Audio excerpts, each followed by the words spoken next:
Hi, hello, how are you? Thanks for stopping by. Today we're going to talk to some real people about some real things, some real lives, doing real stuff.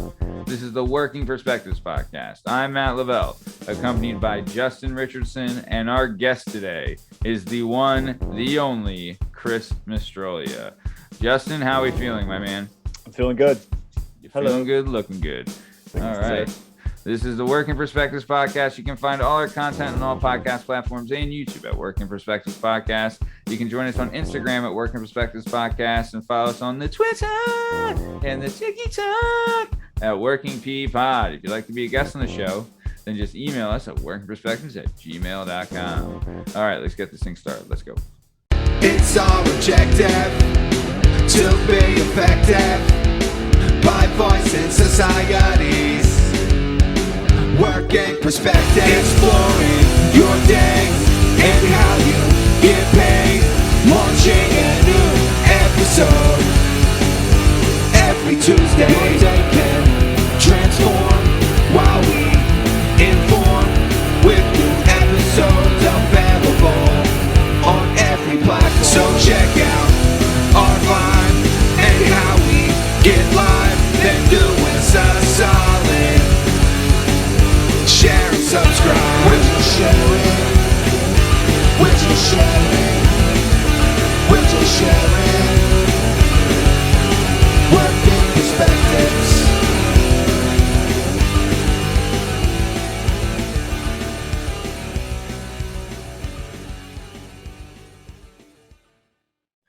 All right. So, Justin, I'll tell you what, one of the big mantras we've had with this show is ice cream, right? That's our big thing. When we view entertainment on the show, we view it like ice cream. Reason being, it's because there's not just one good flavor of ice cream, right? Yeah, I love ice cream.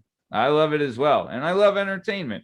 So when it comes to like, when you have the two, you know, when you're looking at entertainment, you can have like, there's been times on the show where it's been dramatic, right? Like we've had some drama.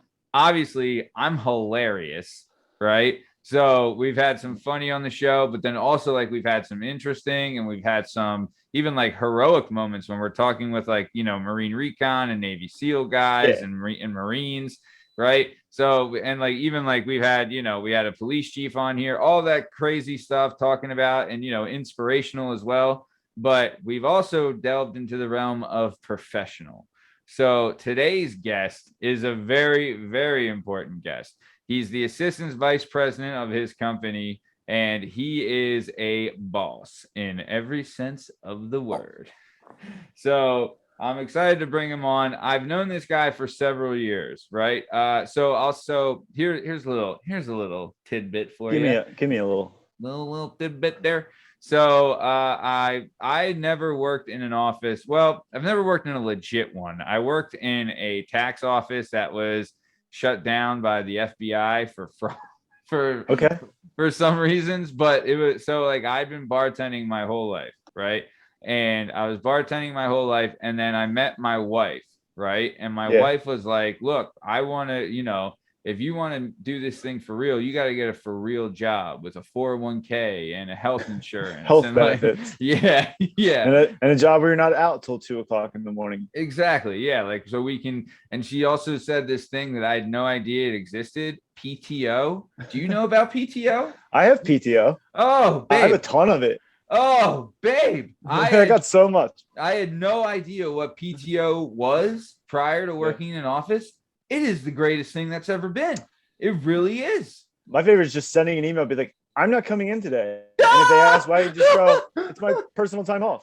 Dude, right? Like if you don't have to give them a reason, I just have it. I can just give it. So here you go. Here's a thingy that says I don't have to come to work today. Yeah, dude. And I got like 48 more of them.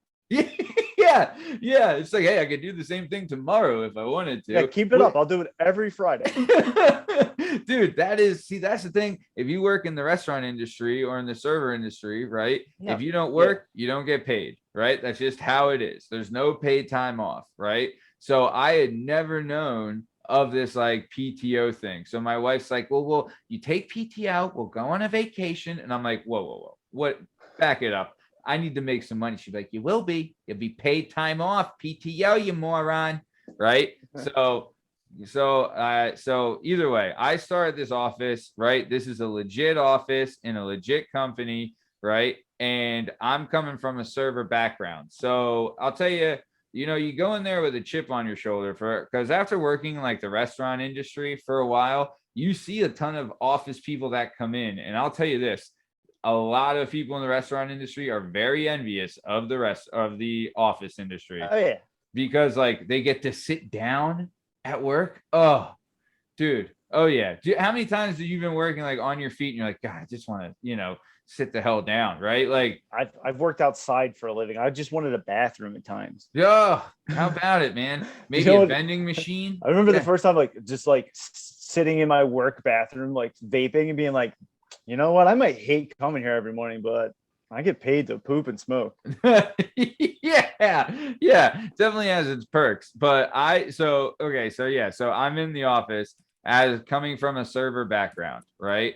And in my mind, I'm like, I don't have I mean, it's tough for our listeners out there. It's really impossible to believe that I don't have a college education.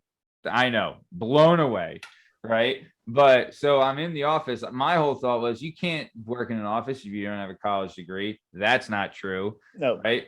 But having a college degree, I mean, it helps, but it doesn't, it doesn't qualify you in any way as the work you can do and how smart you are. Right. So I'm working in this office and right away, I feel like I developed like a relationship with our guest today because he's coming from a similar background. He started in the serving industry. He was still serving and like, doing like catering gigs, bartending and stuff until like a couple of years ago, like he's a hustler, born and bred hustler, right? So like really it's been like kind of like a mentor inspirational thing watching him come up. So we have the same kind of background. So being able to see his rise and see how he acts and like his level of professionalism is something to emulate in the workplace. And I've been very thankful that me and him have had this relationship so far.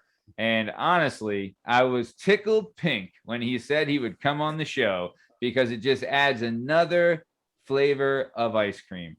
This is a professional show, right? Like we've had some shows here, man. We had a garbage man on the show, right? We had a professional actor on the show, right? Like we've been all over the place, but now we have an assistant vice president of a legit company on the show. So it's just another, flavor of ice cream. We can dive into the corporate world and just different aspects of how you can get there. And for those people listening who think like, oh, I could never work in an office or I can never do that. That's not true. You can work wherever, but as long as you're, professional and work hard and do all these things, you could be an assistant vice president one day too. And that's the story I want to tell today. So Chris, you gotta buy a lot of button-up shirts. Oh, dude, if you don't have golf shirts or button-up shirts or any slacks, get your slacks game up, buddy. You need some slacks. But I was tickled pink when he said he would come on the show, and I'm so happy he's here. So, Chris, I know you're doing great and everything's going good. I would just like to ask, have you seen the movie Bohemian Rhapsody? And if yes, what'd you think of that movie? I have not. But I heard it was I've heard it was pretty good. I've seen bits and pieces of it, but good. I heard that the lead actor pretty much captured the role. I am a fan of the band. Right. My wife's not so much, but definitely a good band. Yeah, the band. Hey, don't get it twisted. I love Queen as much as the next guy, right? But the movie sucks. I'm gonna tell you right now. Don't waste your time. Bad? Oh, dude, I turned it off 20 minutes in. I couldn't stand it. I could Wait, you never actually watched the whole movie? No, couldn't do it. I'm learning so much about this. I'm new here, and so not only do you despise this movie, you've never finished it. Never have, never will, pal. Please continue. Yeah. So my opinion is even more valid, okay? Because I refuse to finish it. I don't think that's how things work, but okay. 100%. I'm fine with it. Yep. So, Chris, thanks for coming on, pal. How you doing, sir? Good, doing great. How you doing today? Any better, they'd have to lock Justin up. That's just how it goes. They probably will. Yeah, before the end of the day. So I want to get right into it because we have a lot to cover today, and I'm really just, I'm excited to get it going. So Chris here, He was born in Norristown, grew up in like the Plymouth Meeting area, Collegeville area, right? He did public school K through 12. And he went to Kutztown for a couple years, and he finished at University of Phoenix and got his bachelor's degree from there. He played a little baseball growing up, right? And he did some softball and everything like that. So I want to get into this. Chris, you grew up. So this is one thing I've tried to ask several kids on the show. So I went to Catholic school, right? And in Catholic school, I didn't have a male teacher until I was in 9th grade, right? So for the development of young men, I was just like, looking back on it, it's awful. Did you you started you were in Plymouth Meeting till like 3rd grade, then you moved to Skipback area, right? Do you remember having any male teachers in like elementary school and things like that? No one really rings a bell. Nobody that really stood out. I can remember it was mainly women, but yeah, of course, definitely had male teachers. I didn't have Catholic school. My parents went to Catholic school. My parents and my step-parents went to Kenrick. So I was raised Catholic, but I went to public school. Yeah, you're better off. I'm telling you, Catholic school, it's a nightmare. But nice. So let's talk this. You played baseball for a while, right? And you were catcher and third base, and you pitched a little too, right? Yeah, a little bit. I wasn't that good on the mound, but I was decent behind the plate and third base. Played a little first base and pitched a little bit. Yeah, so you had an arm, but like the control was a little off when you were on the hill. Is that what? I didn't really have. I had like one pitch. I just threw it. Just, they either hit it or they hit it or they didn't hit it. But I was more like I would be the 5th starter. Yeah. I was mainly behind the plate.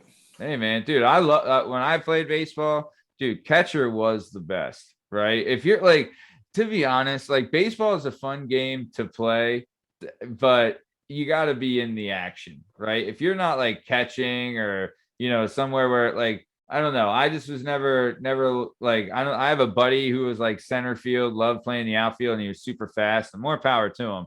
But I just don't know, like you're out there picking daisies all day. You know, I just lose interest. I don't pay attention. Dude, behind the plate. You're in every pitch. Yeah, and you're getting into it. Would you like talk some smack on the batters? Yeah, of course. Sure. Who didn't? Didn't matter what position. I still talk shit. Nah, it's a way to do it. Because like remember, okay, so Sandlot, right?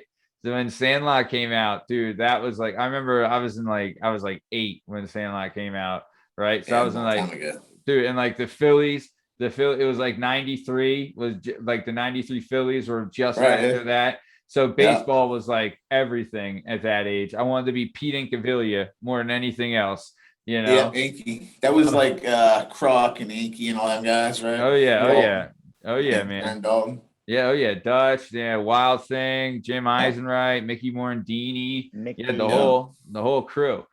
And Nails Dykstra, can't forget Dykstra. The dude, Oh, the dude. But dude, so Inky was just like a leg breaker, but I wanted to be him. But when Sandlot came out and it was, the catcher, the Babe, Hamilton, the Babe Porter, right? He was talking smack in the one game.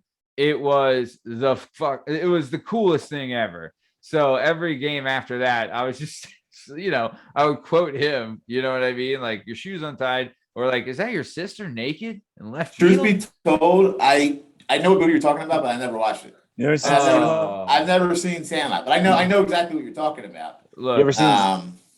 For sure, 100%. But didn't see it. Definitely a baseball fan. Played for several years, never saw the movie. You saw Major League? I did see Major League. Yeah, same concept. Jake Brown just talks shit to the batters until they strike out. Yeah. I forget. It was. I saw that in the movie theater. That's how long ago it was. That's the best sports movie ever. Bob Uecker and yeah. Who was Charlie Sheen? Jake. I don't know who the guy's name is who plays Jake Brown. Rene Russo. No, is Tom Berenger. Berenger, yeah. Yeah, the And catcher, then, right? Charlie Sheen played Ricky Vaughn. And Yeah. I saw that. I've probably seen that 50 times. Wesley Yeah. Snipes played Willie Mays Hayes. I remember. Yeah. I remember. I saw Major League 2 in the theaters. I never seen Classic. it. Classic. I So love one was funny. I got to watch it today. It's Dude, I love one's the first one. timeless. I love it Timeless. so much. I've never watched the sequel. I don't wanna jinx it. Think about like Serrano. Oh, Pedro Sacrifice- Serrano. Sacrificing a chicken. The Jobu. That was a funny movie. Oh, dude, that's a classic. That might. I mean, if you look at all-time sports movies, that's got to be way up there. It's my favorite. Yeah. I don't care how many times I watch it. I cry every time the Indians win the pennant. Every Oh. single time Jake Brown runs out that single, it Yeah. just Yeah. gets me every He's time. like- Yeah. Yeah, that was a good movie. It Sure. was a great movie. Great classic. Dude, Did you guys play ball? Did you play baseball? Yeah. I sucked at baseball. I like you. They let me pitch for like 2 games until I hit like a kid, the same kid like twice, and they're like, "All right, you're done." And I didn't have any pitches. I just threw it hard and at the catcher. Yep. Yeah. And I think then that was didn't- every kid. Yeah, and I had a good arm, so they would stick me in the outfield. Insane. Like I had no attention span. Like I was the kid who put his glove on his head, like standing there bored. Yeah. Yeah, that's just it. Like if I'm not saying I'm ADD, but when you're out there, your mind's wandering. Next thing you know, yeah. you're the crack of the bat. You're like, As oh, a shit, as a this is child, ball. I didn't have the patience for baseball. Yeah. Plus, too, man, if you're on a bad team, like I was on some bad baseball teams, and that is a rough afternoon when you're losing like 20-2, and it's like mid-July or like, July and it's freaking hot, and you're like, this is the worst, Yeah. Yeah, polyester uniform. Oh. and, Yeah. No, Yeah. no bueno, my man. No Yep. bueno. So nice. All right. So let's keep it moving. So you did a little baseball, then you did some softball too. You played in an adult league, right? Like an adult over 30 league, right? over 30 league. Yep. And there was something with the rules going on in this adult over 30. They didn't play hardball, right? What was going down? No, I didn't really. I had just moved up to the area, and Okay. a friend of mine asked me to join the league because they needed people. It was just over 30s league at a. I joined a team that was a local firehouse. Nice. Matter of fact, it was an employee, no longer works from the company, but he asked me to play. I played. I came from baseball background. I didn't. I never played softball like competitively. Right. So first game, I was out there I was out there on second base. Somebody cracked the ball. Rounded third. Coach telling me to go home. So I'm trucking full speed. Big guy, and I see the catcher standing there at home plate, blocking home plate. So I was trained to crush Yeah. the catcher. Hell That's yeah, what man. that's what I did. But I didn't realize that you have to slide or give yourself up. And the poor guy, flew probably 10 feet into the backstop. But I didn't really know any of my teammates because I just started playing. I was new in the area, and the other team wanted to kick my ass. So Yeah. I'm like, You're like, let's go. talking shit to them. I look over at my teammates, and they're all like, got the back turned to me, and it wasn't a great opener for me. Put it that way, because they all wanted to kick my ass. Murdered Yeah. the catcher. Yeah. It's like, hey, nice to meet you. Your name again after you murdered somebody? Oh, yeah. He was just standing there, and I'm like, Hey, don't bite the plate. okay. He wasn't young. Yeah. It was probably mid 2000s. So, I was in my 30s, a little better shape. And he was probably like, I don't know, mid to late 40s. And I just crushed him. Full shoulder, full speed, The guy had hip Yeah. surgery after that. No big deal. Yeah. Yeah. I don't know, but he don't like whatever. I know he didn't like me and the team didn't like me, put it that way. Hey, well, he shouldn't have been blocking the plate, right? Yeah. If it's like a slide out or give yourself up, right? Like, don't stand there like, hey, can you hit me? You know what I mean? Like, he was asking for it. I wasn't there and I didn't see it, but I think you were in the right here. Well, faced with the same situation, I was wearing shorts. Another game, I ended up sliding and tearing my whole leg up. Like, Yeah, that's the later. other. Yeah. Yeah. Dude, they don't Yeah. take care of those fields. It's like sliding on glass on that. You kidding me? Yeah, I tore up my leg, and then I went camping for like 5 days up in like primitive camping. So Oh, And my leg was like yellow. Yeah, I fixed it up when we got back. It was all right. yeah. Still. Hey man, you're playing hard ball. That's the name. That's the name of the game, though. When you play hard. That's the way you do it. So I did that for a few years. It was fun. It wasn't the same to me. It was, it was more of like an old over 30. It was competitive, but it was unlimited arc. I was used to hitting, fastball. Yeah. Unlimited arc, dude. I remember like I will say this. I've played in a couple bar leagues for softball and stuff. There's always the one team of like the older guys that like are like, and this is like the slow pitch, the older guys that are showing up with like coolers, like huge like beer guts and mullets and stuff. And they're like in their 50s, 60s, and they just knock the snot out of the ball.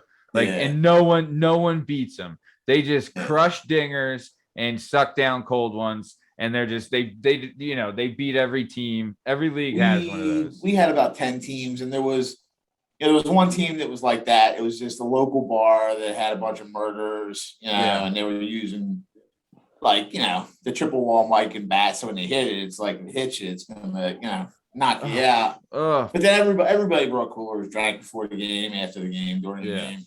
It was mainly like a couple local businesses, a couple bars, and some fire companies. Was it a co-ed league?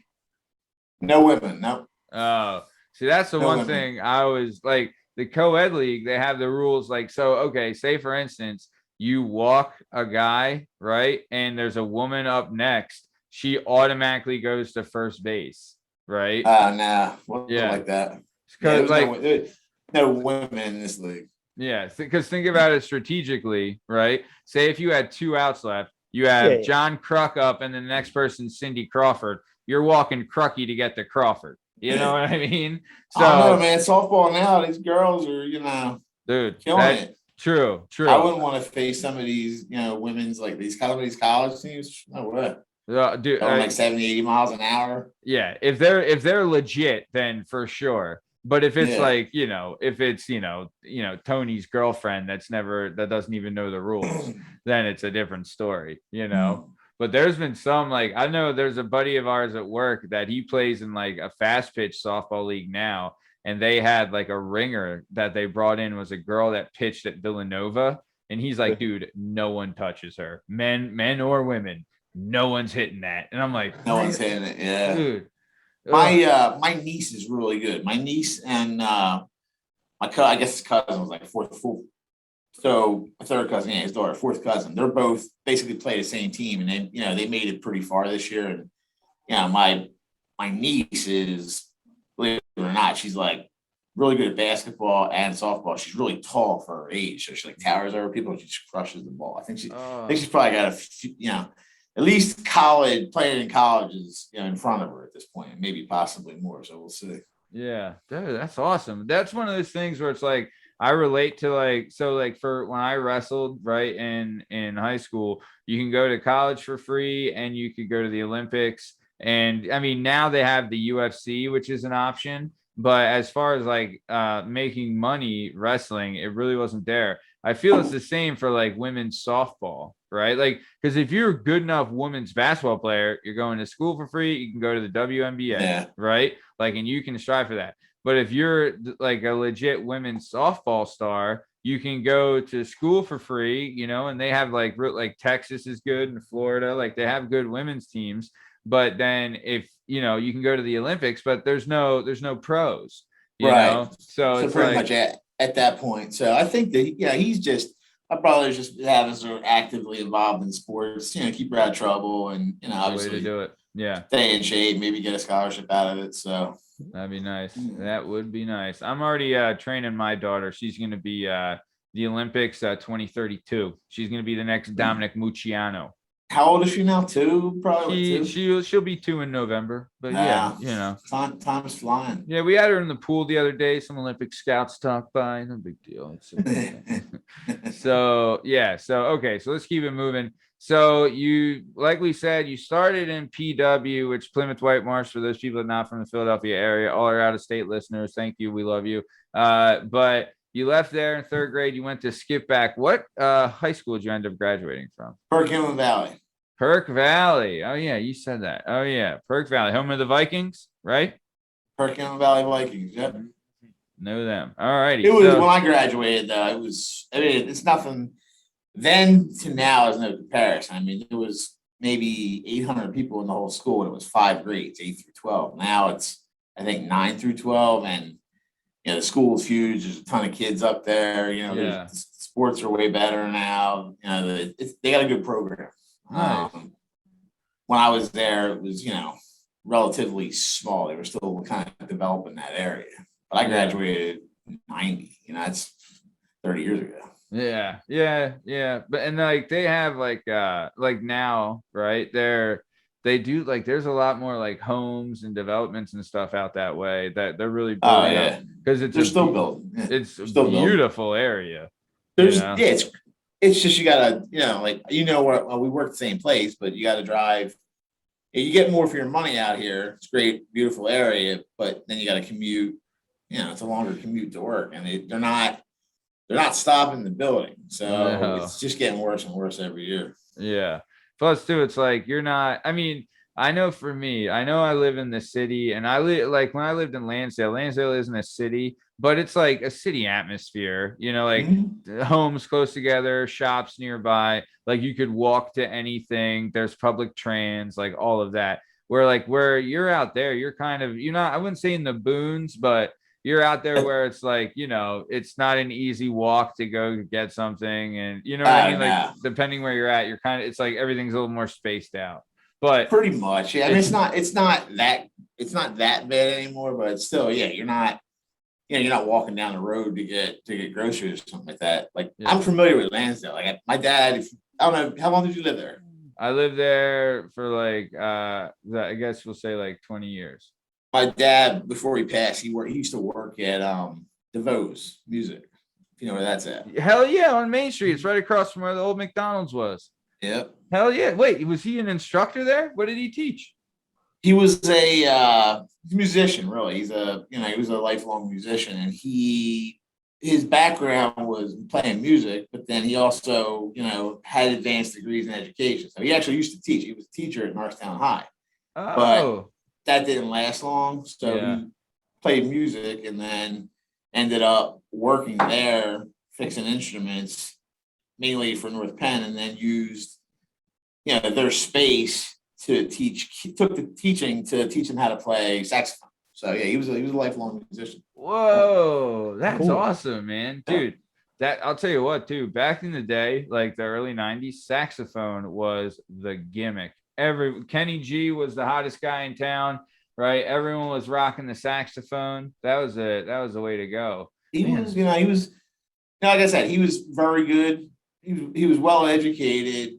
He was a hippie. He wanted to do what he wanted to do. He wanted to play a sax, which was great, and he was good. And he got offered to play, either on tour or be part of, some legit bands you would know out there. But he was real modest. He didn't want to leave Norristown. He just wanted to do his thing, and hang out. That's what made him happy. So hey, whatever blows your hair back, right? There was a I know. So if he's going, so he would fix like instruments for like the local schools. Yeah, like all the horns, he would repad all the horns and do stuff like that for like North Penn. Oh, but so he only worked there part time and then taught, and then he had bands that he jammed with, and then he had bands that he would just make money with, doing like weddings and stuff like that. Nice. And then he was really into like jazz and like funk and soul. Nice. So George Clinton, all that kind of stuff, and everything. Yeah, he was pretty good. He played a lot of local. He played with bands that played a lot of local bar circuits. But like I said, George Thorogood and the Destroyers wanted to play with him. He jammed. Cool. The Hooters wanted him at one point. Oh, that's a Hooters are a local band too, aren't they? Yeah, he jammed with Hall and Oates, like some legit, Yeah, they're local too. Legit bands, yeah. Dude, that's badass, man. Yeah. That's awesome. Dude, that's great. I bet if there was this song by the Hooters, I think it was called "The Escalator of Life," and I wonder it's a classic. But man, that's awesome. Now, but there's a saxophone on that song, so I'm wondering, hey, maybe that's him. But Nah, he didn't really record anything with him. He jammed with he him. was Like just they jam. wanted All him right. to play. Thurgood wanted him to just go on tour. Like remember Bill Haley in the comments, Rock Around Yeah. the Clock? Oh Like yeah. they want after Bill Haley died, like they wanted him to tour. But like I said, he didn't want to really leave Norristown, and that was his choice. That's what he wanted to do, and he was happy. So Yeah. yeah. With him being a musician, that's like, I'll tell you, that's like an interesting thing. So, because I remember my old man, he loved movies. Like, dude, when we had VHSs, like we had like thousands of VHSs. He was buying them. He was always like getting like old movies, and like he loved to watch like he loved movies, right? So I was like, had like a vast library of movies, and I got to watch them, which is cool because he would watch them. But with your dad, like he had like all this interesting music that not a lot of people would hear about, right? So like, were you exposed to that? And did that give you like, any kind of interest in music, or like did that shape what you like for music now? Yeah, I mean, he tried to get me to play the sax. I mean, he was, one. Let me put it this way. So, he's white. Obviously, I'm white. Yeah. He, when you're in the '70s playing music, you're playing funk, you're playing your soul, you're generally playing with black people. So, Yeah. he remarried a black woman, Velma, when I was like one. So. I was there, throughout the time that, every like practice and stuff like that. So I just used to sit there, big jam bands with the horns and all. And believe it or not, his brother-in-law, his wife's brother was a musician too. A guy, but they used to I call him up, but they call him Psychedelic Frank. He used to play with, I don't know if you ever heard of him, but it's like Sounds of the Philly, Spiritual Concepts. He played with the Tramps. Guy by I'm not gonna say the name, but he was mainly guitar and keyboard, but yeah, he was, he was legit too. He put a lot of stuff out. He had some records, and they jammed a lot together. Yeah, dude, that's badass. I'll tell you, that's great too. Like him not going on the road though is almost like a testament to like him being a good parent, right? Like he knew, like I guess he knew he had kids. Like he can't, like, was that kind of, you think that was kind of his he did his own thing. Like I saw him, he was more. I saw him every other weekend. He was always playing. We didn't have a bad relationship. We just, like I said, I only saw him like every other weekend. So it just wasn't, I don't know, like a father-son relationship. He's all right though. He was cool. My stepfather was more of a, I think, father than he was. Oh, nice. He was more like a friend, Yeah. He was like a buddy. That's cool. He's, well, like I said, he wanted to do what he wanted to do, and it's his choice, whatever. Yeah, that's awesome.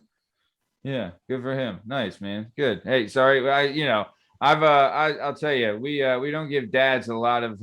I mean, at least on this show, we kind of shit on dads sometimes, so we don't have to get into that stuff. So I got a bunch of them. Yeah, saying yeah, you do. You got a ton. I think I got like 4, I think. Yeah. He wasn't, like I said, he wasn't bad. He just he cared about one thing, his saxophone. That's it. Hey. Yeah. That's it's better than drinking, because that's basically what he was left with when he passed. Yeah. But hey, he was, like I said, some people don't know what they want to do with their life. He did, and he didn't want money. He liked to play his horn. That's what he did. Yeah. And he was a teacher, and he taught kids how to play. So nice. He didn't he had a master's in English literature, but he was teaching at Norristown High, and he figured, kids are starting to bring guns to school. This isn't for me. So, back in the day. So damn. He wasn't feeling that. Yeah, so, he was like, I'm out of here. When the sharks start biting, I'm jumping ship, pal. He's getting out. Damn, that's brutal. It's a tough job. Yeah. Teaches, education, tough job. Plus, too, I'm sure, I don't know. I can't speak for it, but I know a lot of arts and music programs were being cut and things like that as well. So if he's looking for job security, maybe that's, another option. But I think he just didn't want to do it. Yeah, it's a lot of work. Yeah, it's a lot of work. It's prerogative. Nice. So speaking of, let's talk about this then. So we've recently on the show, we've had a Navy SEAL on the show. His name's Sean Day. And yeah, and he had said in the show that he knew from the age of like 8 that all he ever wanted to be was a Navy SEAL. He had an older brother that's like a really famous Navy SEAL, and he saw him and it was like an inspiration, right?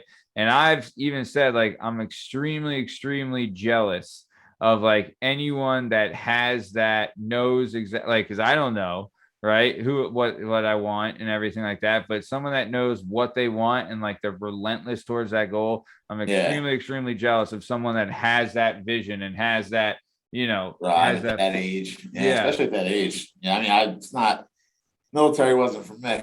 No, same, brother, absolutely. I But respect the military. I'm glad we have it. It wasn't for me when I yeah, was young. yeah. Maybe if I had it all over, do it over again, but probably not. Yeah, I'm same. I don't know. I mean, I come from like a military family, and I was still like on the fence about it. So, but so either way, so let's get into this then. So for you, right? You did public school K through 12, like we said. You did Kutztown and University of Phoenix. But I want to start with some job history. So you started out with what is the quintessential kid job. You were a paper boy, right? Yeah. So you're a paper boy, and you did this for a couple years, right? Yeah, a couple years. Talk about it. I mean, we've had like, I think you might be the second or third paper boy we've had on the show, but it is an interesting job for a kid. Like when you're a kid, right? I know for me, like I would see those kids that had like the paper boy jobs, and I'm like, God, I want that job. I want to make some money, right? Like these guys always have money and like nice bikes and like all this stuff, right? Not the case. They were like, you're waking up at like 5 a.m., right? You have I mean, at least the guys I knew, right? Like some of them had some money, but it was Mine went out late, a little later. But still, it's not an easy job by any means, right? So talk to us. How did you like it? What was like, can you kind of explain like how a day in the life of your paper route would go? Yeah, I mean, it was pretty easy. I mean, I didn't have a huge route, but my parents didn't hand me anything. They wanted me to work to make money, and then Nice. they would Good. they say, you want a car, you want this. It's like, we'll help you, but you gotta pay your way. So I had to work. Yeah. And that was one of my first jobs was as a paper boy, and I worked for the Times Herald out in Norristown, and they would come up, deliver the papers to you, and you had to roll them up, put them in your bag, and got on my bike, and just, fortunately for me, I lived in a big development, so most of my route was in that development, and then there was one house outside of the development that took a little bit to get to, so they didn't get their paper every day. So yeah, if it was raining, they might have got 2 papers the next day. Yeah. But now, I mean, I don't think you even see. I mean, they still sell papers at stores, but do people even actually, do kids have paper routes at this point anymore? I don't know. I don't think I know anyone that gets a newspaper anymore. I don't think there's a person in my whole development that gets a newspaper. Yeah. I mean, you can get everything pretty much online, but there's some people that still like to break out a paper every day. Yeah. I like a newspaper. I like the idea of like, flipping through. I'll tell you, who does. I mean, at least they used to. I don't know if they still do, but I know a bunch of inmates that was the big thing. They would get the paper in jail. And like Really? that. Oh yeah. Like I had a couple buddies that they were in like, they did like small time stuff, but they were like, first thing they asked for is like, just get me the paper. And they would say they read every word on every page because it would take like a couple hours, and that would eat up some of their day. Time. I don't remember seeing that on your references. They're I don't really hang. There were some old work acquaintances, but yeah. It was I don't know, it was just something to make money. Did I like it? Not really. It was just something to make a few extra bucks, and then but you did that for a couple of years. It was all right, Yeah. So, you were it one was of the just a way to make a few extra bucks because I wanted things, and like I said, my parents wouldn't just say, if I wanted something, I couldn't just say, hey mom, give me money to go buy this. It's like, well, how much do you have? Maybe I'll match it, or I'm sorry, you're gonna have to save up for it. So it was good. I mean, it was they both my parents and my step parents. I mean, they were all like both working. You know, I mean, both families were working on both sides. So, Yeah. you know, even up until my mom's still alive, but the rest of them passed, and they all pretty much worked right up to the end. So, Yeah, dude, that's the way. But that's, that's a good thing. I was one of the kids that had a job early, but I always wanted a job too. You know what I mean? Like eventually you get to an age, and Justin, were you the same way? Where like you get to an age, you're like, I want a job now. Like I don't want, like your friends are getting jobs, like, and it's not like you're working every day, but working like the weekends and bussing tables and cash under the table kind of thing. Yeah, no, if you wanted a cell phone, you had to get a job. yeah. That You was wanted it. anything, right? Wanted anything. Yeah, my parents were handing me anything. I stopped getting allowance at like 11. They were like, if you need things, you go buy them. Yeah. Yeah, exactly. Plus, too, like you want to like okay. you're hanging out with like you want to like hang out with chicks and stuff too. You gotta have money and like You want to do anything. if you wanted to buy clothes or whatever and party and do all that stuff, you need to have some income. You couldn't be the mooch. I did. Nothing's changed. I mean, you still do today. Oh yeah. I did. I mean, you're working 2 jobs, right? Yeah. That's At why. least. Yeah, women that doesn't go away. Significant others are always going to be expensive. They get more expensive with time, if anything. You should talk to your old boss. He must not have been paying you too much. I did the weekend stuffing. So I would take like the Best Buy and all that stuff, stick it in the newspaper, and then put it in the sleeve, and then throw it to the side. Like I did that for a little bit like, around college time. That job is just a huge warehouse full of newspapers, just put them together, put them in sleeves, and that's all it was. It was just so repetitive. It paid like $7.50 an hour. Yeah, and that was like our season. I don't even remember what I made. I think it was like 3 something an hour. It was minimum wage. But like the paper boy worked for tips, right? Wasn't that the big thing? You would get tipped. I'm trying to remember. You would get tips, but I think it was mainly like around like holidays, like they gave you something in a mailbox. But you know what? It was a long time ago. It really wasn't a lot of money in tips. Yeah. I had like the hospitality industry. Oh heck no. We had a former guest of the show, friend of the show. Funnily enough, his name is Chris as well, and Chris Wertan, and he was a paper boy. And he had said it was the most awkward thing in the world to have to go collect the money from these people. Yeah, that's right. He's walking up to the house. He's like, you owe $6 for your paper. And they're like, oh, we don't have any cash. Well, you'll get you next time. Right. And he's like, well, that comes out of my pay. You know what I mean? You're right. And now it's coming back to me because it was so long ago. I was like 12, but it's right. You had those collection books and you had to rip it out and you had to collect it. And some people, they would get behind. Yeah. But I think if I remember correctly, if they got behind, they just didn't get paper. Yeah. Hey. Yeah. We know how to handle those guys. Right. Yeah. They get behind. Yeah. All right. So let's keep it moving then. So after you got done delivering some papers and all that stuff, you became a dishwasher at the Gypsy Rose. Is that place still there or no? The structure is still there, but they closed down several years ago, just rotting away. Yeah. I worked there for a short stint when I was like 14 washing dishes. That was like the first of several jobs in the hospitality industry. Yeah. It was all right. Like you said, on your feet, washing dishes. It was a shitty job, but again, I wanted money, so true. And who else is going to hire a 14-year-old?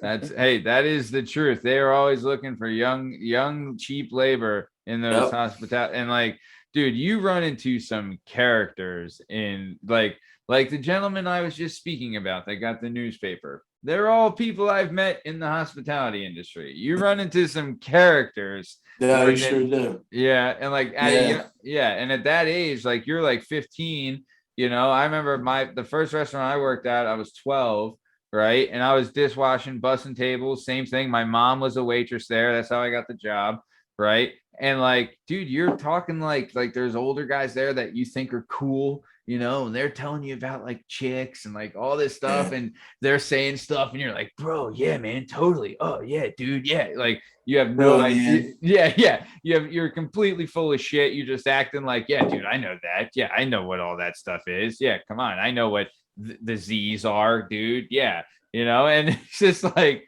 you're running into all this stuff where it's just like, I feel like you gotta like a street education in a way from a little bit. Yeah. A little bit, because it was mainly, I guess at that time it wasn't, it was either you're going to college or you were, looking at a career in hospitality or something in the trades, Yeah. I liked it. I mean, I liked it obviously because I did it. I worked in the industry, up until like last year. Didn't necessarily like washing dishes, or even busting tables. But again, when you're that age, there's not much you can do at that restaurant. But I always like to eat, so that was a plus. I was getting free food, That is, dude.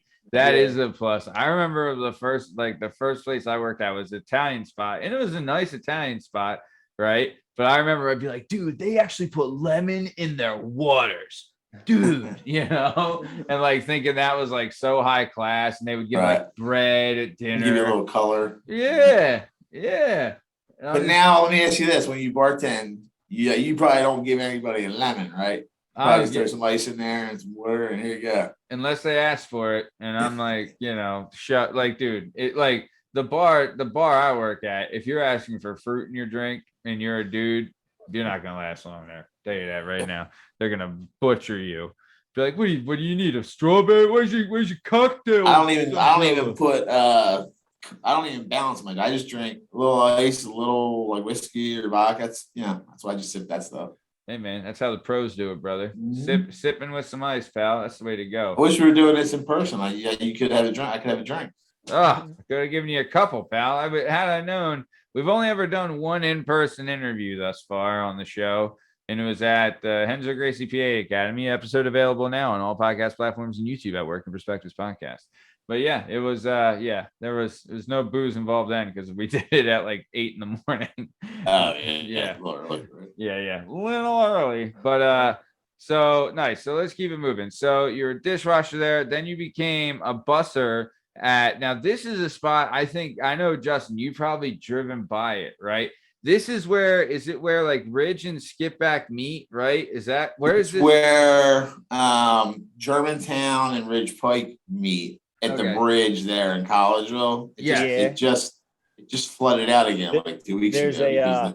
There's a chicken store and an adult store right up the street, right? Yeah, Specs and Adult World. So if you're coming like west, right, your Specs and there's Adult World, and that's where the light is at the bridge. Yeah. And then just on the other side of the bridge on the right is where used to be called the Perkins Bridge Hotel. It's like a historic building. It's still there, but it's it's all dilapidated, run down. It got flooded out a ton of times. Yeah. And just kind of gave up on trying to do something with it. It just got crushed again with that storm a couple weeks ago. That whole Ford dealership that's right there, for anyone who knows what we're actually talking about, also completely flooded. Every single car. Yeah. Do you live up that way? No, but I used to work at a warehouse that was on that, not too far from there, like a little down further towards East Norton. But we'd like go out there. We'd go out there for like lunch and stuff. And I know a couple kids from Collegeville. Gotcha. Yeah, no, you're right though, because the restaurant on the other side of the bridge, Collegeville Inn, that's now like an assisted living facility. Yeah. They put this huge retaining system up, and now when it floods there, pushes all that water back down along 29, and you're right. I mean, I saw pictures of the Ford dealership, and every single car. It was almost to the roof line. Yeah, every single car. Everything was in the parking lot. Yeah, it was nuts. There was, terrible. I mean, at least 80 cars on the lot. I mean, that car dealership guys got to be so happy, but every single car flooded.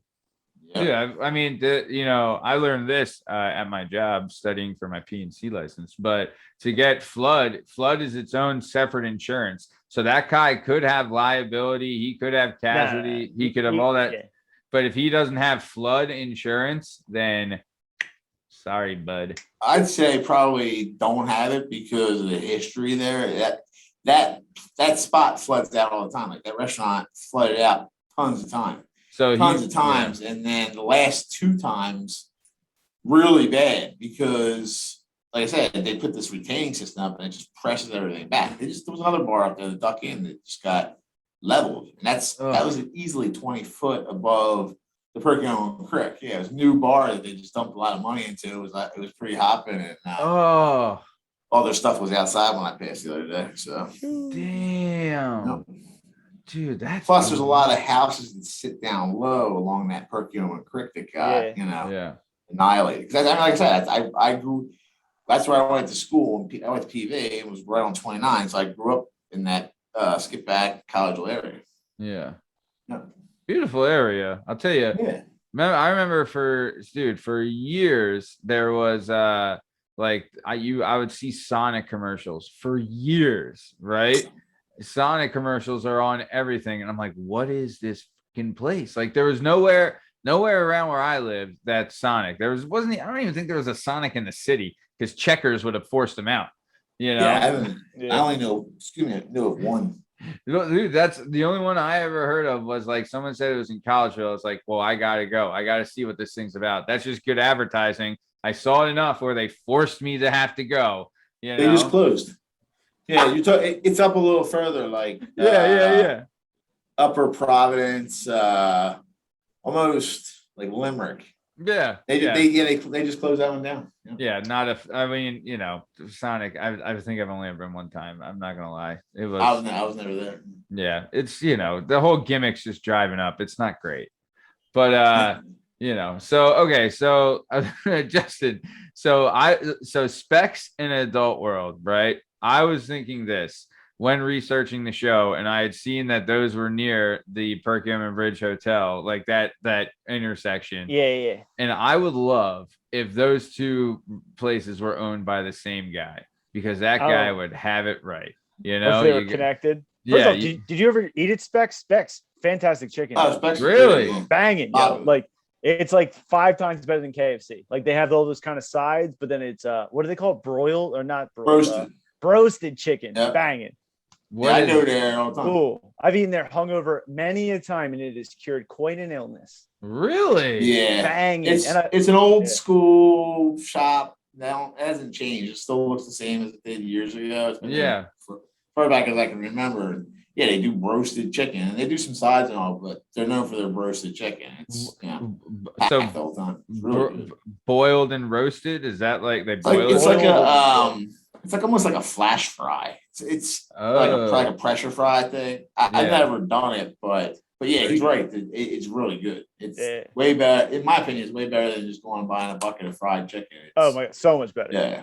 Hey, dude, I mean, like I was saying, like you hit adult world, you get a bucket of fried chicken. That's a good ass night, you get buddy. some anal beads, you get some chicken. Just get weird. Yikes! Have you ever been there to adult world?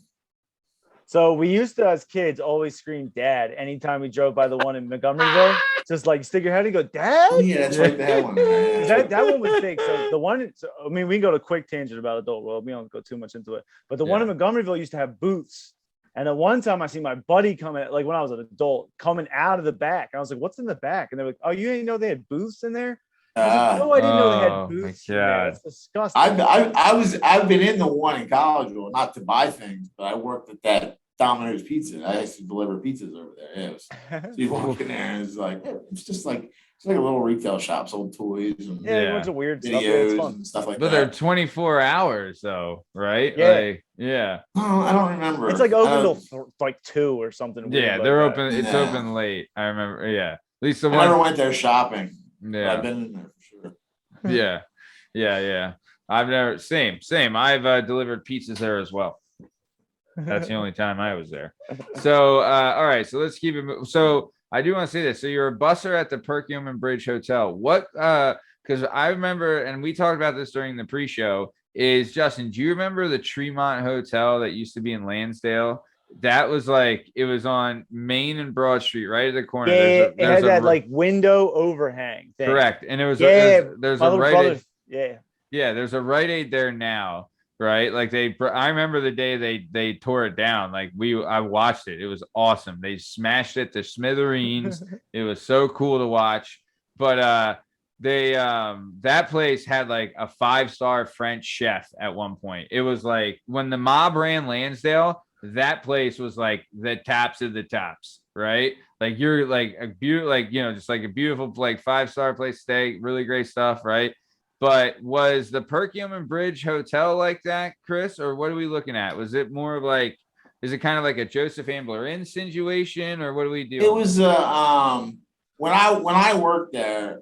Like I said, it was a historic building. Like when I worked there, I don't think that the rooms were operational. I'm pretty sure it was still just a restaurant, but I don't remember because it was 30 to 35 years ago. Yeah, I know that it's changed It changed hands several times, but then eventually, after getting flooded out however many times, it just stayed shut down. And I guess there's issues with doing anything with it because it's a historic building. So they're more like a fine dining restaurant that had rooms upstairs at one point. They were it was a decent restaurant. It was pretty popular. It's just like I said, right on the water there. It got flooded out all the time. Yeah, I do appreciate too that you pronounce it as crick and not creek. Because did I say crick? You said the right way. That's what you said. All right, pal. Yeah, I fished it for good 30. You've been fishing that crick for years, bub. Yeah. So all right, so let's keep it moving. So at this point too, because I remember you said this during the pre-show. You had some ambition of possibility one day of like, you had it in your mind, like you wanted to own your own restaurant, right? So where were you at this time, like you're working at a restaurant and you had thought maybe, because I remember I had that thought too, like, because before working in restaurants, like restaurants were like this allure, like, oh, I'm going out to eat. Like, this is going to be so great, but now that you've worked in a restaurant, like, F this sucks, like that. I mean, it just depends on, the owner's management, the staff. I mean, I worked at good places and I worked at shit places. And I remember working there, washing dishes, busting tables, doing whatever. And I'm thinking, I don't want to do that. I'd rather, this might be, a lifelong thing, purchase a restaurant. But then as I got older, I realized, it's not necessarily, it could be great, but it's one of those things where, everybody's in your pocket. You have all the insurances to deal with, liability, can laws, staff. You have to have staff that you trust, and especially now with social media. I would never want to own a restaurant now. It'd be fun, but I don't see many places really last. I mean, there's some that do, but for the most part, most places, even if they get hot, it fizzle out and just, try to kind of change the theme back up again. Wait, what do you mean now a word from our sponsor? Are you someone who struggles picking a podcast to listen to because your time is extremely valuable? Yeah, how'd you know? Are you someone who says, damn, there's not enough hours in the day to pick just one? Mm-hmm. Wait, what the fuck? Or are you someone who's interested in a podcast where they interview a wide range of people and find out how the hell they ended up in their profession? It's like you read my mind. If I say yes too, can you help me out? Oh, shit! On an unrelated note, while we call the police, if you said yes to all those questions, then look no further and allow me to introduce you to the Working Perspectives Podcast, hosted by executive producer Matt Lavelle and accompanied by co-host Party Boy Pete McCormick. As mentioned, they interview a wide range of people and find out how in the purple nurple fuck they ended up in their professions, which I think, in my opinion, as someone who previously jobbed off from one place to another until I found something I'm good at, this is something worth investing your time in. You will learn about jobs that you never knew existed. Feel the grind that some of these people felt before getting to where they are today. And just like me, it'll maybe help you find that motivation you're looking for to pursue and what it is you want to do. And also, they have great segments in the middle of the show, such as The Weekend Poppin'. Give it a shot. And my two favorites, Memory Lane and What's Going Down in Gamertown, which is a segment I'm part of, so you should definitely look into it. So, that being said, after this video, go out and listen to the Working Perspectives Podcast. You can find them on Apple Podcasts, Spotify, YouTube, Google Podcasts, TikTok, Instagram, and Twitter. All links are in the link tree, which is in the description. And now, back to the episode. Once the movie's in theaters, it's going to go onto the streaming services. Oh, sound good. So I was telling Matt, like I just used to have, you probably had it too. You were young. The dial TV. So you had 3, 6, 9, 29, 48, 57. Yeah. So that's how I stumbled upon ECW. Like I didn't know anyone else knew ECW existed for like 6 months. Like I thought it was like a little secret that there was this random wrestling thing I'd found on my shitty TV. I think bedroom. That we had developed a bond because we both watched ECW. Like nobody knew what it was. In my school. What's that, Chris? Who was I remember ECW. What was It was WWF. It was ECW. Which was the one with like the Road Warriors and all that? WCW. They were Was in it the W? WWF too. They had the shoulder pads with the spikes. Yeah. They were Yeah. cool. They were in. I like wrestling. Yeah, when I was They young, were in I was- '80s WWF, like the Tonka, Bret Yeah. Hart era. Yeah. Yeah, when I was young. Yeah, I was trying to think like in my real young. It was like Hulk Hogan and Yeah. Bob Backlund, the Iron Sheik, and all that. Yeah. Hacksaw Jim Duggan. Yeah. Bret Hart came into the game eventually, but dude, I'll tell you what. Have you ever watched the show Dark Side of the Ring? It's No. it's a documentary series about like, dude, they cover like Owen Hart's death, they cover Chris Benoit's death, Wow, Eddie Benoit, Guerrero. They talk about like ECW, New Jack, Brian Pillman. I watched the Brian Pillman episode the other day.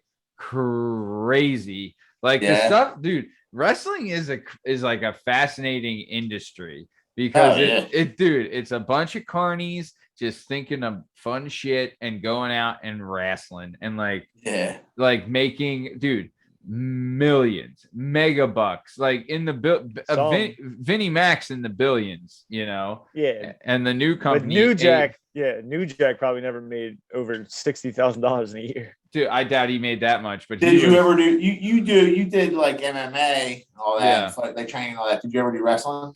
Honestly, I remember I had a buddy that would come to the MMA gym and like we would talk like, oh, what do you got going this weekend, whatever. And he said, dude, every Friday night he goes down to, they have like a wrestling school and he takes a wrestling class.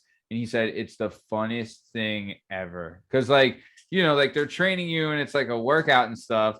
But he was like, it's just a blast. Like when you're in there and like, these are crazy. Yeah. Like like if you could give someone an elbow drop off the top rope, are you kidding me right now? Like you wouldn't do that. Like the macho. I used to, when we were young, we used to take all the cushions off the couches, get to the top, do the Jimmy Snuka. Yeah.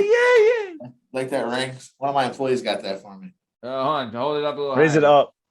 There you go. Is that a Super Bowl ring?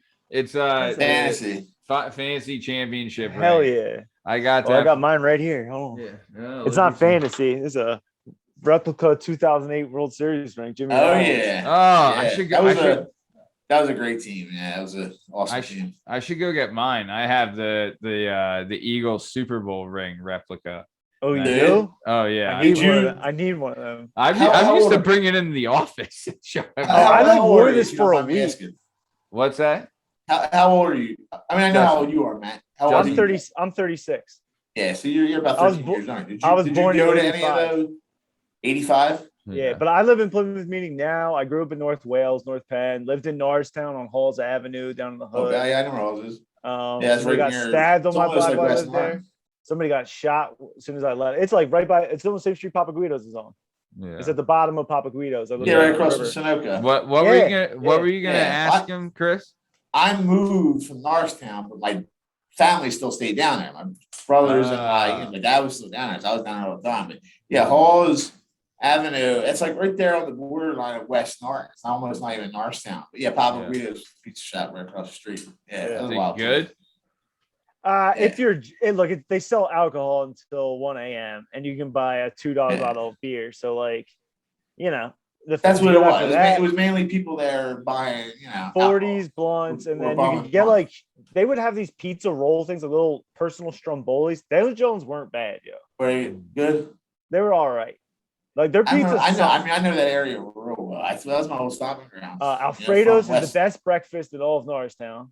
Alfredo's on Ridge. It's on Main Street. Up a little bit, up by where the 7-Eleven was. Yes, Alfredo's there. They sell fake jerseys out front. You get a fake Eagles jersey, and you get a. I don't think it was Alfredo's, but when I was a kid, I used to ride my bike there. It was something else. It was another spot, but I've definitely been there. Yeah. There was and Tony G's.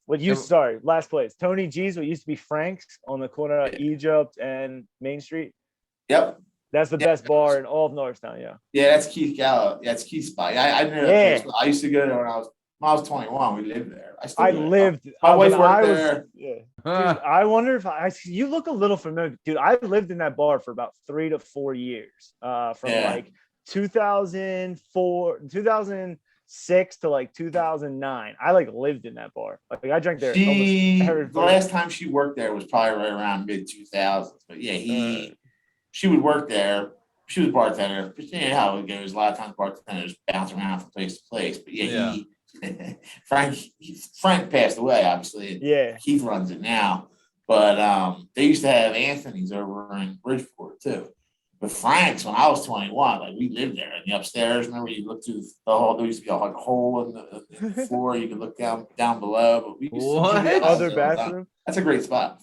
Their food was always fucking awesome. It's really, really they had a good. really He's good, done a good job. Yeah, they had a really good chef, but because they wanted to keep smoking in there, your profits had to be less than 20% from food. It remained smoking. Yeah. You can smoke in there. Yeah, they have a tavern license. Yeah, they got good smoke eaters in there. So, plus, you know, Bull was a really good chef. It's the family that gets away with it. So he's a good dude. Bull was a really good dude. Yeah, he was a really good chef. So he would make on Sunday nights. He would make Sunday night dinner. It'd be meatloaf, mashed potatoes, a vegetable, and it'd be $8.99 because it has to stay under a certain dollar amount for that. Yeah. So they would make you. He'd make like salmon some nights. Like he'd be in the back making. He was cool. He lives right next door. He was like Ukrainian. I forget his name.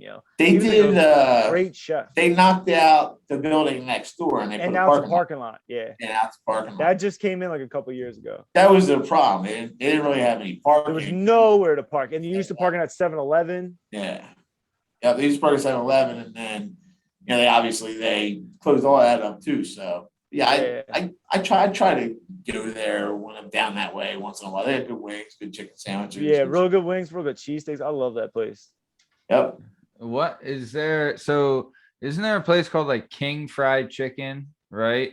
That's further down. That's in Norristown. Yeah, that's Tony G's is the old Frank's. That's up in you almost call West it Norton. Yeah, it's right at Egypt Road and Ridge Pike there. But King Fried Chicken or Crown Fried Chicken. Crown, I think you're right. Yeah, that's down there, right on Main, in the heart of borough of Norristown. There was so when I worked at Vinny T's, there was a bunch of Mexican guys that worked in the kitchen with me, right? And they would make this stuff for lunch. It was called chilaquiles, right? And it is the best, bro. It's like, so they take tortillas and they grill them, then they dice them up, then they throw them in a cheese sauce, and it's kind of like a pasta dish with tortillas, right? And then they throw meat and no Mexican place ever has it. And I was dating someone at the time, and she had found this place that had chilaquiles, and you would go in, you get the chilaquiles, then you would get either chicken or meat on top of it.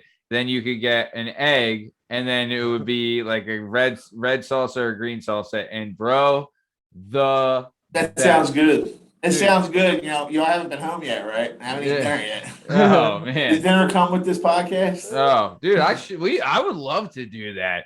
Like a Sunday gravy eat during it. Dude, like the Sunday gravy podcast or something where you do it on a Sunday and have a big dinner. Oh, it'd be awesome. My girl made linguine and clams. It's downstairs waiting for me. Oh, man. Oh, you're really sacrificing. Well, good thing we're almost done. What I was going to say before was, did you ever see that picture of me with Hulk Hogan? No. No, you met Hulk Hogan? I never told you. I never showed you that. Hanahan never showed you that? No. He never. Oh, yeah, I was down in I used to go to Clearwater every year for Phillies spring training. And Hogan lives in Tampa. Yeah. So there's a restaurant in Clearwater Marina area, not at the beach, up further a little from the area. It's actually owned by, remember Mike Allstott? He was. Oh, of course. Hell yeah. Right, Dude, hell yeah, Mike Allstott. Yeah. So yeah, there's a bar he part owns. It's a real upscale fine dining place called Island Way, and my wife and I would always go there when we were down for spring training, and a lot of the players, they go fishing with their families, or they'll go in there for a restaurant. Like Halliday used to be there all the time because his brother worked there.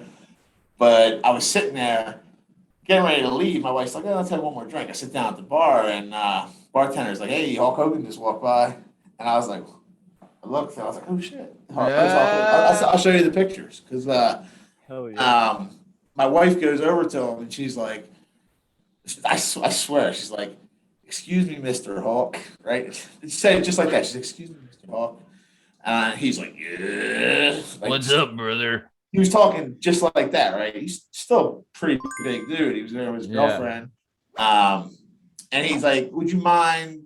She's like, would you mind after you're done dinner, we can get a picture together? My husband, my husband was a big fan, blah, blah, blah, blah. He's like, yeah, when I'm done eating and all that. But then meanwhile, people started realizing, he was sitting at the roll bar, people started realizing that he was there. And, they're coming over and harassing him. They're all like, shot like the elbow and all that. Yeah. He was getting annoyed. So she left, came over to sit. But when he was leaving, his girl came over and got us and said, these guys first, because they came over, politely asking us outside. And the funny part of the story, I probably have the picture on my computer. I'll show it to you. He was trying to talk to me. He was like, where you from, brother? And I was starstruck. I was like, I couldn't talk. My wife's like, here's your question. You're going to talk to him. Like, yeah. I was like, Norristown, right? Yeah. And she's like, yeah. He's like, my wife's like, yeah, outside the Philly area. He's like, oh, the Spectrum. I used to tell that place. I couldn't talk. And I was just like, he was a star when you were a kid and get to see him. And big dude. He was cool. He was pretty cool. Dude, that's I'll awesome. send you the picture. Dude, I love that he was like, hey, they were polite. They let us eat. They didn't bother us. And they can't. That's awesome. His girl said that, came over, got her, and walked us out, and was like, we got to talk to him for a little bit, got some pictures with him. And I'm gonna see if I can find. I know I have a picture. Is that the most famous person you ever met? What's that? Is that the most famous person you ever met? I mean, I met ton, like from going to Clearwater, you meet a lot of the ball players. Like I have from like you showed the 2008 team. I think I've met most of them. Nice. From being down there at spring training. I'd say like Phillies players, like Eagles players, like Eagles alumni, not current players. I met a lot of Eagles alumni over the last several years through a friend of mine does.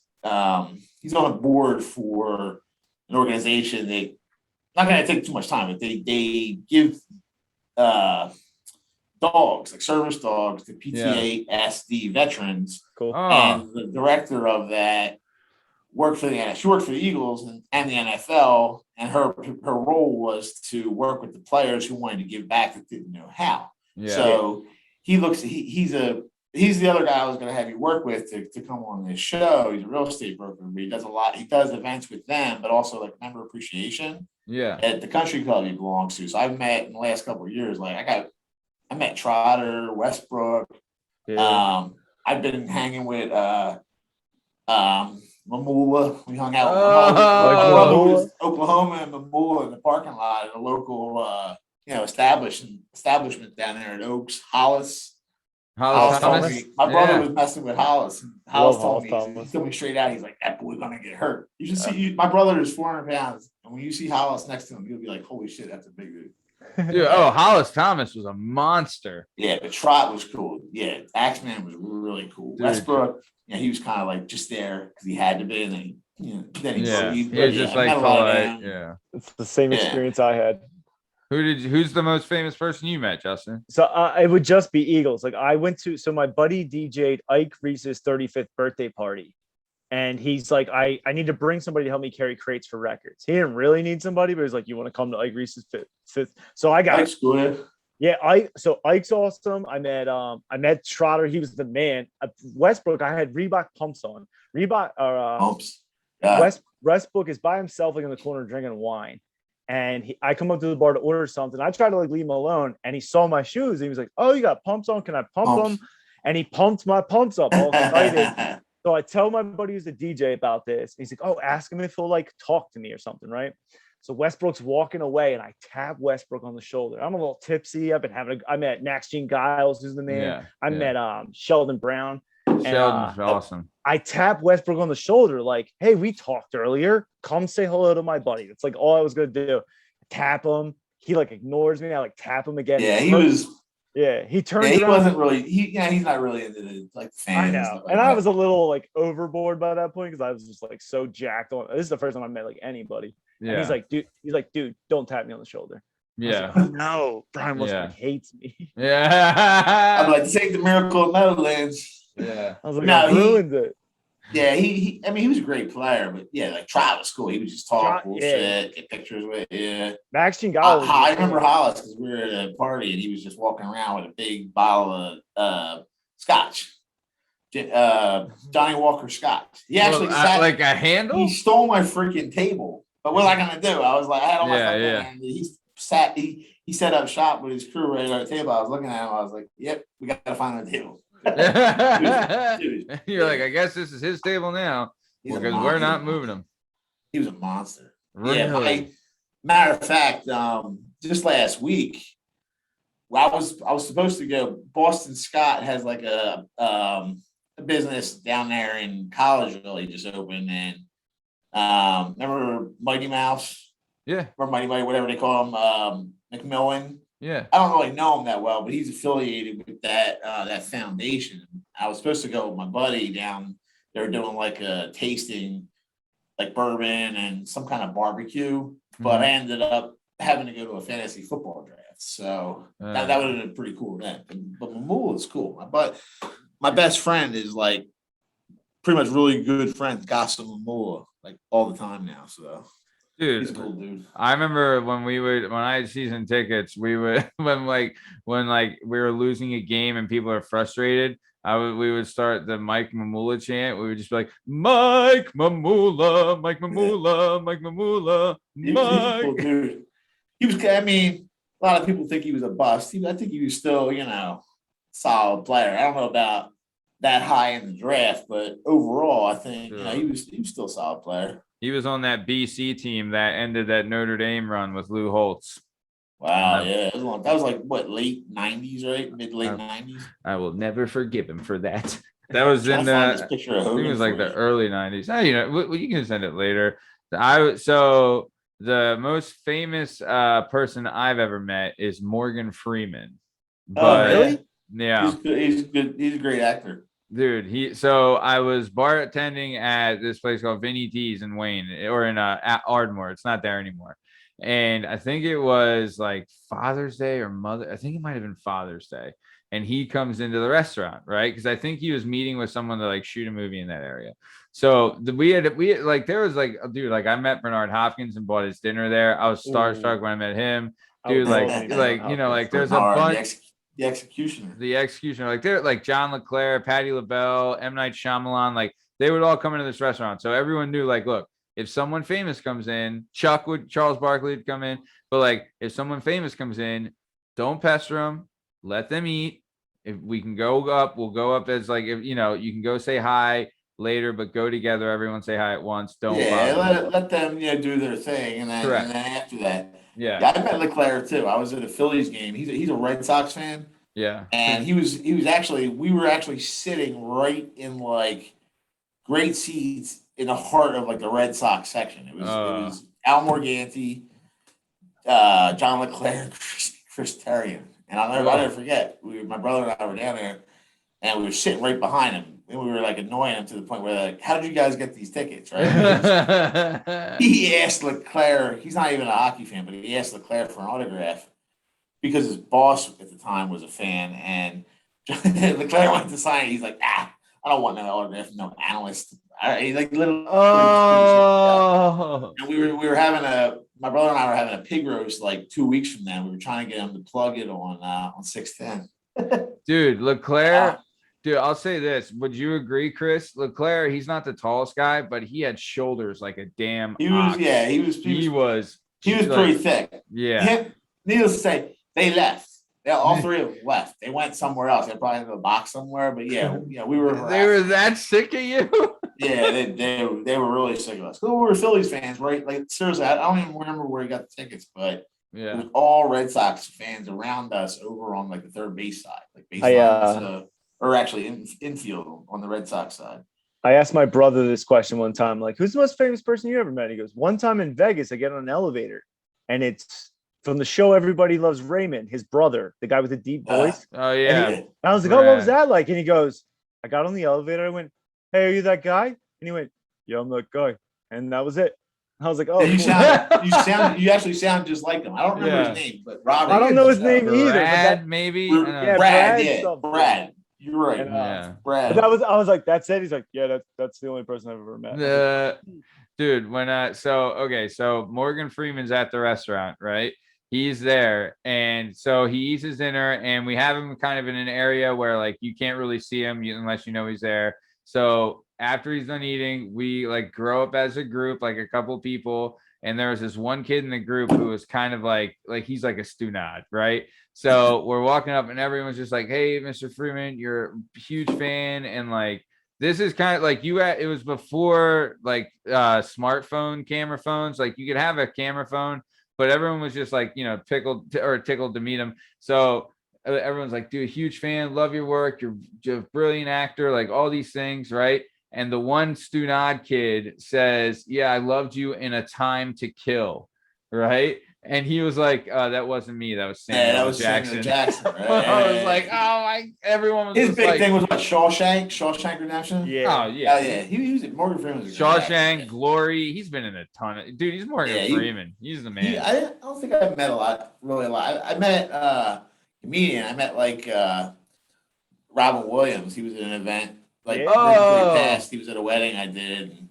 Dude, he might be the biggest star there is. Like great, yeah. He was great. I met you ever listen to Skid Row? Yeah.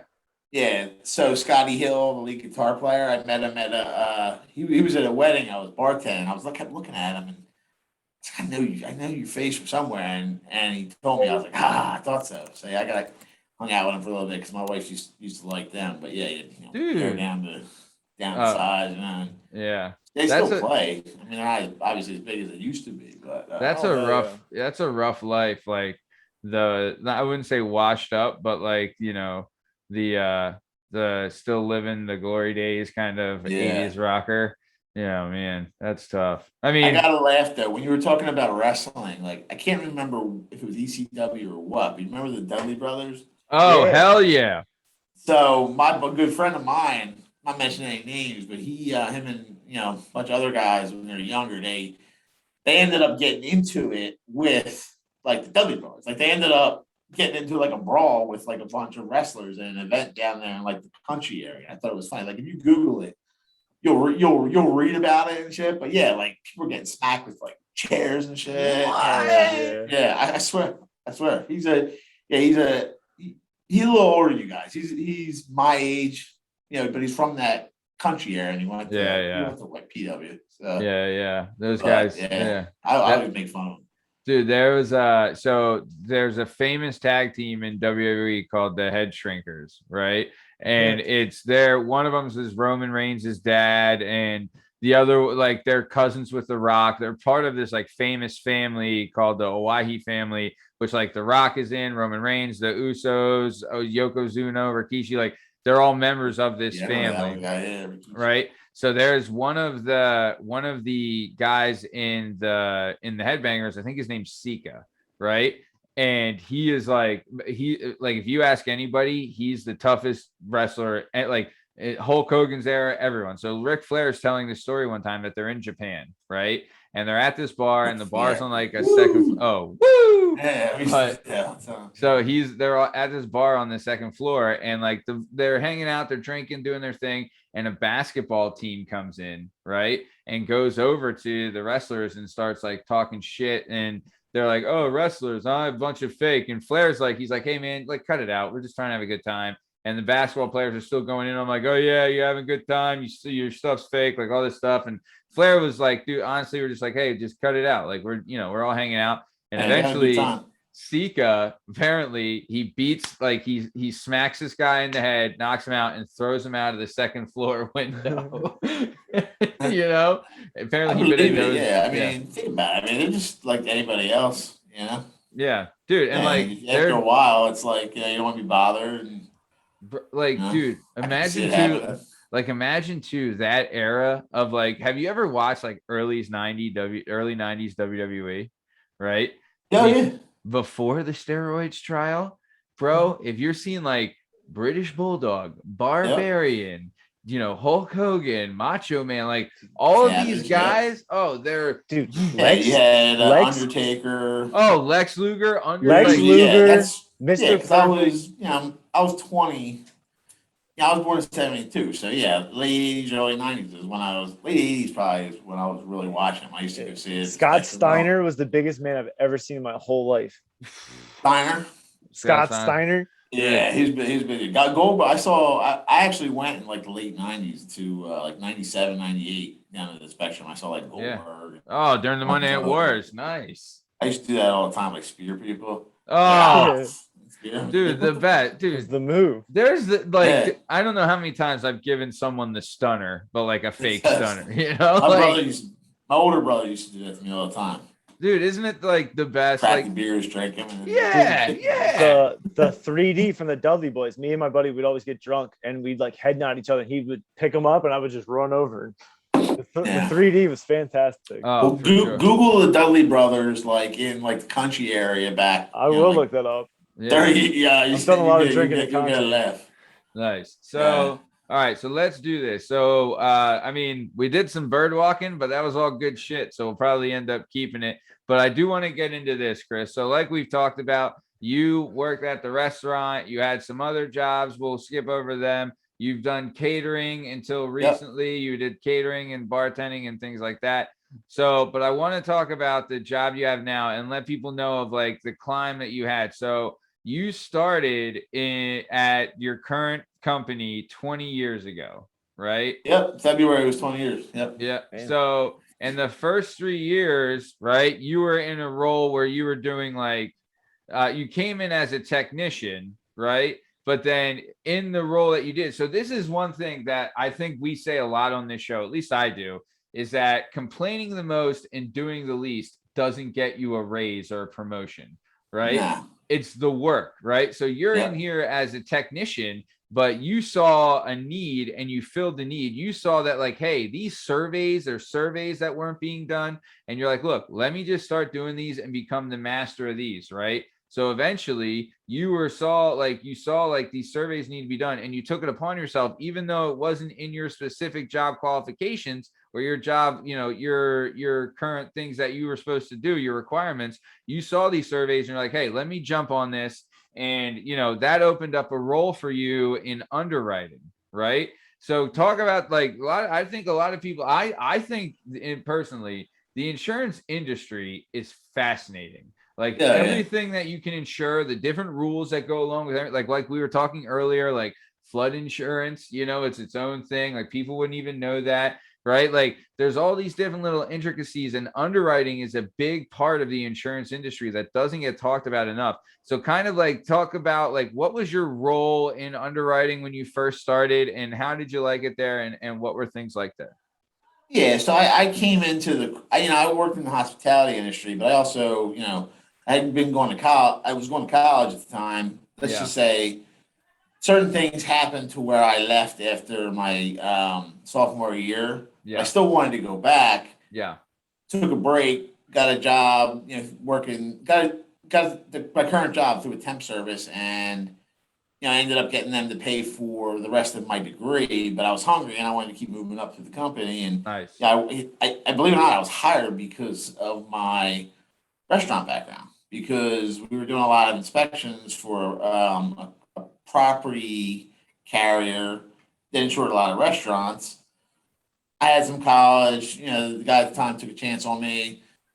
One thing led to another. I started developing, I was in like engineering, but not just property and liability in other areas. I kept developing in that area. And then after a few years, I tried to branch out, and, the boss at that time didn't want me to go to underwriting. He wanted me to stay in loss control, basically moved me into another role that was, I didn't have direct reports, but I managed other people's resources. It was like a business I coordinated and managed for a certain region up in the Northeast. Yeah. We kept working with that. Ended up around mid to late 2000s as a specialist in that area. But we, at the time, it was the financial crisis, and my boss at the time wasn't the same boss.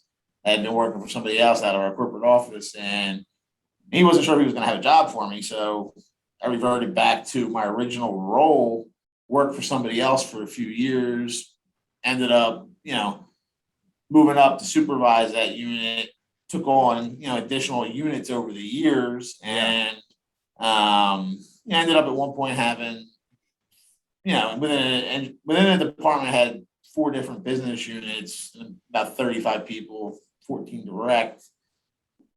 Ultimately led to, it was the right place, right time.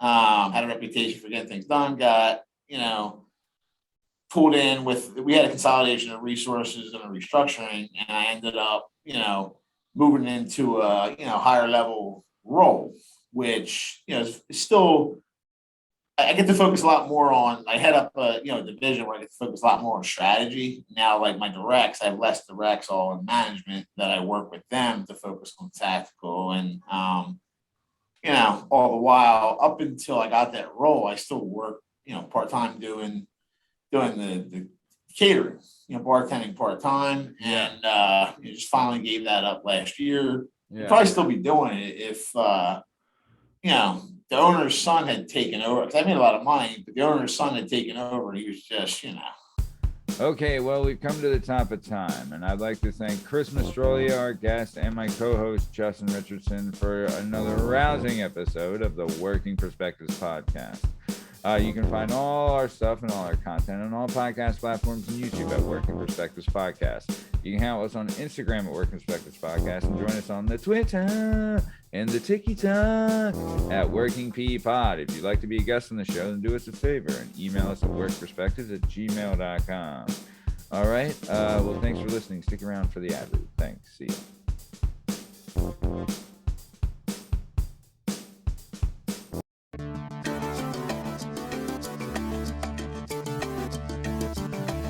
Do you have a message or a story inside of you that you've been waiting to tell? Have you always dreamed of writing a book, but are intimidated by the complexities of the book publishing world? Perhaps you want to use a book to launch your public speaking or consulting career.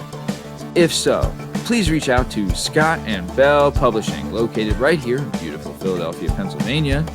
Scott and Bell Publishing handle all genres and authors with all experience levels. Scott & Bell Publishing gives authors 100% creative freedom and a higher royalty split. They can be found at www.skotbell.com. That's www.s as in Sam, K as in Kite, O as in October, T as in Tom, B as in Boy, E as in Edward, L as in Larry, L as in Larry.com. That's Scott and Bell Publishing, where the authors go.